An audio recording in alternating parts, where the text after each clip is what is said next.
நீங்க பார்க்கறது எட்டுக்கை அம்மன், கொல்லிமலையில் இருக்கக்கூடிய ஒரு தெய்வம். இந்த தெய்வத்துக்கிட்ட பெண்கள் கேட்டா உடனே கொடுப்பதற்கு வாய்ப்பு உண்டு. கொல்லிமலையில் போய் சக்சஸ் ஆகாத போன மக்களும் உண்டு, சக்சஸ் ஆன மக்களும் உண்டு. எந்த எதிர்பார்ப்பும் இல்லாமல் இந்த கோயிலுக்கு போனீங்கன்னா தான் வேலை நடக்கும்.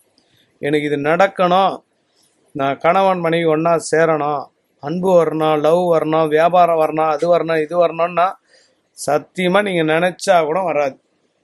தெய்வங்கள் கிட்ட போய் நீங்கள் இது நடக்கணும் அது நடக்கணும்னு எதிர்பார்ப்போடு போகக்கூடாது. எந்த எதிர்பார்ப்பும் இல்லாமல் தெய்வங்களை வணங்கும் பொழுது தான் தெய்வமே பரவாயில்ல, இவன் எந்த எதிர்பார்ப்பும் இல்லாமல் ஒருத்தன் வந்திருக்கான், அவனுக்கு அருள் புரிவோம் அப்படின்னு பண்ணுவாங்க. பெரிய பெரிய நடிகர்கள்லாம் இந்த இடத்துக்கு போயினா ஒரு வைப்ரேஷனை உணரலாம். கொல்லிமலையில் இந்த எட்டுக்கை அம்மன்கிட்ட போயிட்டு வந்தவங்க கால்வலி வராமல் போனதுக்கு வாய்ப்பே இல்லை. அவ்வளோ சக்தி இந்த அம்மா கிட்ட.